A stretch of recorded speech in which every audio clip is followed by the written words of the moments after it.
How's it going, everybody? Dr. Matt here. I'm coming at you with another at-home training session, and this session is going to be all about balance, stability, and single leg strength. So many of us are very accustomed to handling external load in the form of kettlebells, dumbbells, barbells, things of that nature, but I think this is a perfect opportunity to start to learn how to control your joints against the load that we take on every single day. Gravity. That 9.8 meters per second square is coming down at you all the time. How well can you actually control your joints? So what we're going to start to do is start to challenge your range of motion, your stability, through the 3 different planes of motion that the body can work in. And we're going to be doing so with the help of the Naboso training mat. And you can see I got this thing sitting right back here, and it's a textured barefoot mat that is designed to enhance the feedback into your nervous system. And with this enhanced feedback and nutrition into your nervous system, we're gonna get more information that's gonna help improve your nervous system's movement patterns. Okay, so what we're gonna do is start off with a little bit of wakening up of the feet. So I like to call these toe isometrics. So we're just gonna stand on our mat, feet forward, straight ahead like railroad tracks. And what I'm gonna have you guys do is think of your feet as tripods. So with the tripod, we got the big toe, the fifth toe, and the heel. Your center of mass is gonna be right over that midfoot, right? So that first 2/3 in front of the heel into the balls of your feet. And that's where all the goodies are. That's where all the great foot muscles are. It's gonna help stabilize the arch. And it's also where we have a lot of the skin and the mechanoreceptors that are gonna be stimulated by this mat to help enhance that feedback into our nervous system. So I'm gonna have you get a little bit of a soft bend, push some of that weight forward, feel it into the midfoot and both feet. Feel like you have equal pressure side to side. You're gonna go ahead and first start by keeping all 4 of your outside toes down as we lift just the big toe up in the air, keeping that big toe knuckle down on the mat. I want you to get a 10-second hold here.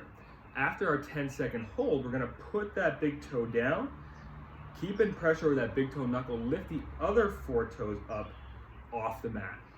Holding, holding, holding. Once again, going for another 10-second hold. After we go through those 2 movements, then we're gonna bring all 5 toes up off the mat and try to put 1 down at a time from the outside in. So going through this again, I'm gonna have you do 3 repetitions of it, 2 10-second holds with the toes, and then single toes down from the outside in. So big toe up, hold, big toe down, all 4 toes up, hold, all the toes down. Now pick them all back up and put 1 down at a time from the outside in. If you got yourself some toe spreaders, this is also another great opportunity to start to utilize them. Put those toes into a good position and make the muscles work. From here, we're gonna go into what's called an ankle calf complex. And the whole point about this is to start to challenge our base of support. So we're gonna go from wide base of support that we just did to wake up the feet into a narrow base of support to start to challenge our balance and stability. From here, we're going to take our support from 2 feet, whole foot, onto the toes. Once again, narrowing that base of support and forcing you to challenge in that area. Now, in doing so, we're also going to be training your calves, okay? So 2 different calf muscles. First one, that big gastroc, the meaty one that you see in the outside, that's more active with that knee straight. And then the soleus muscle, which sits underneath that big calf muscle, they both join the Achilles tendon, but that muscle is gonna be a little more active with that knee bent. So we're gonna start to challenge both of those here in this movement. So we're gonna stand with our feet together, toes together, heels together, knees together. We're gonna push the knees as far forward as we can out over the toes. Once again, loading up that forefoot. And really feel the texture of that mat kind of below you here, and really get a sense for what's happening in the bottom of the feet. You should feel most of that pressure, that center mass now shifted forward. From here, we're gonna find those big toe knuckles again. We're gonna drive through the big toes and pick the heels as high up off the mat as we can. Once we get them as high as we can, we're gonna pull the knees straight back, heels still up, and then slowly, standing tall, lower the heels back down to the ground in the eccentric manner. From the side, it's gonna look like this. Big toes together, heels together, knees together. Push the knees forward out over the toes. Really feel that weight in the midfoot. Drive through the big toe knuckles. Heels come high up off the mat, as high as you can control. Pull the knees straight back. Stand tall. And then slowly start to lower the heels back down to the ground. And what we're gonna do is go through that movement 10 times. So we got our toe isometrics, so we're starting off, then we're gonna go into this calf complex, and we're gonna go through this for 3 sets. After we get through those 3 different sets, we're now gonna move into the next component of this, and this is gonna be more of the single leg portion of our training session for today. Now the whole goal of this is start to train the body and the vestibular system, which is the little canals that sit inside your ears and keep you upright and facing forward. We're gonna start to train those patterns forward, backward, side to side, and then rotationally in manner. So the first one that we're gonna do is standing on one leg. Let's go left leg first. Soft bend in that standing leg. That knee is gonna be slightly pushed out over the toes. Our free leg is gonna be acting like a ballerina foot. So I want the toes pointed straight down to the ground. You're gonna start to push that knee forward, shifting your mass out in front of you. That free foot is gonna be hovering above the ground, trying to get it as far forward as you can. Now, this is all about counterbalance. So as you push that foot forward, I want you to try and take your hands up overhead. If that's too much, we can just go hands on chest, but I still want you to lean back so you can get some of that mass now pushing backward as your big heavy legs start pushing forward. Go as far as you can. Once you reach the point you can't control anymore in balance, hold, and then pull yourself back under control. This is all about exploring your end ranges, your limits of your stability, your dark zones. And with this, we're gonna improve our balance and then improve our mobility as well. Put your foot back down. I want you to rest in between reps. I don't want you to smoke those stabilizers. So we're gonna get 3 reps on the left side and 3 reps on the right. From the side view, this is what that's gonna look like. Tripod foot, big toe, 5th toe heel, soft bend in that standing knee, free leg, ballerina foot, pushing forward, leaning back. Maybe you take arms up overhead, find the end range, pull yourself back to the start, foot goes down. That's gonna be movement number 1. Number 2 is we're still gonna stay within the sagittal plane, but we're gonna shift our center of mass in an opposite direction. So this is what we call a seesaw walk. Same thing, standing on that one leg, find that tripod foot, big toe, 5th toe heel, soft bend in that standing knee. Now, instead of pointing the toes down in that free leg, we're gonna pull the toes straight up towards the shin.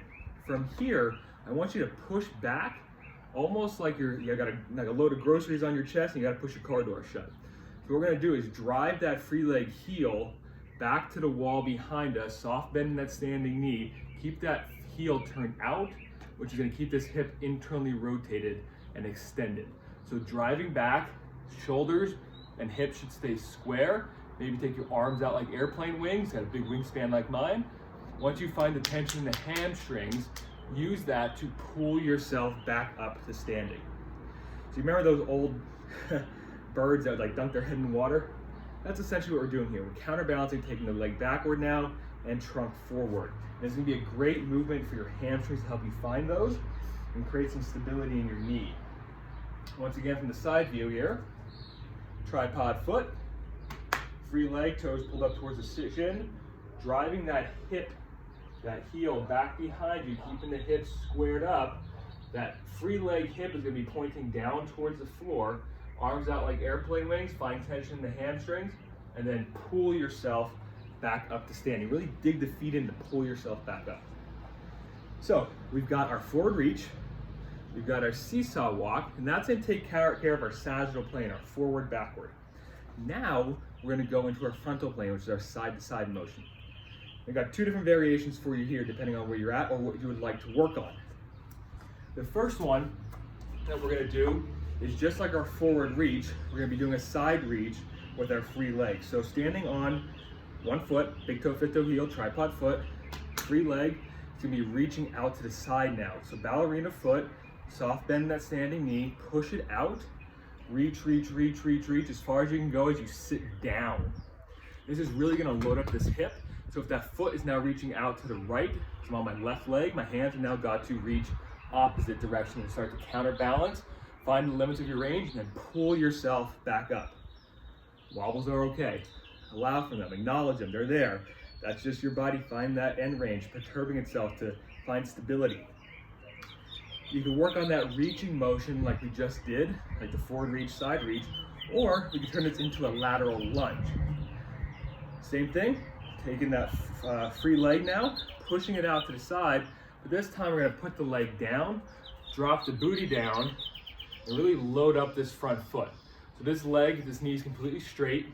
Can't see my foot on that side, but it's flat down on the ground, pointing as forward as you can. Once you sink down into your end range here in the hip, you're gonna think about pushing through this leg and pulling through this leg to come back to standing. So once again, leg goes out, sit the hip down, push, pull.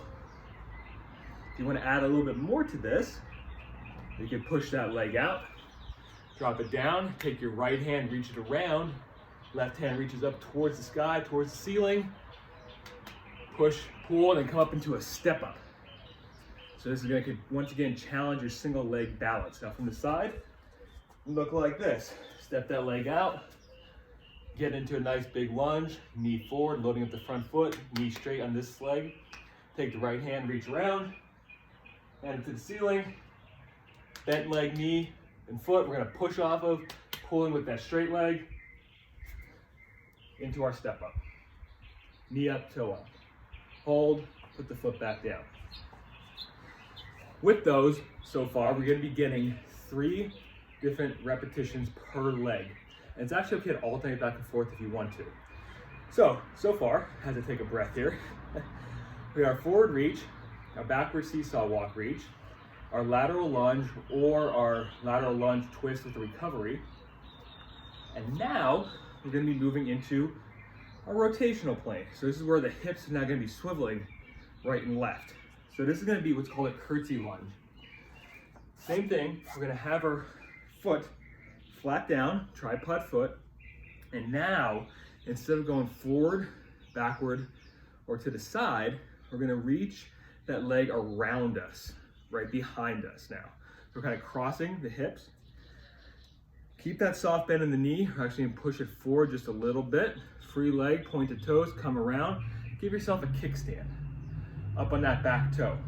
From here, I want you to just drop that back knee straight down to the ground. This may be enough. You should feel the foot loaded up here in this front leg. If that's good, you might get a big stretch in the back hip. Also great loaded mobility drill. Push through that standing foot in the front to bring yourself back up to standing.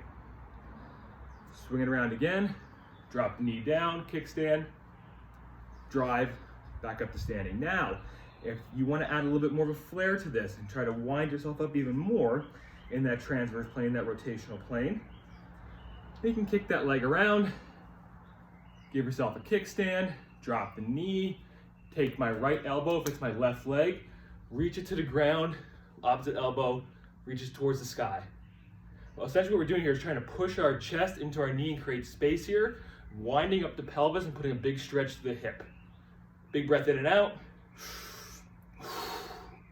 Pull yourself back into standing.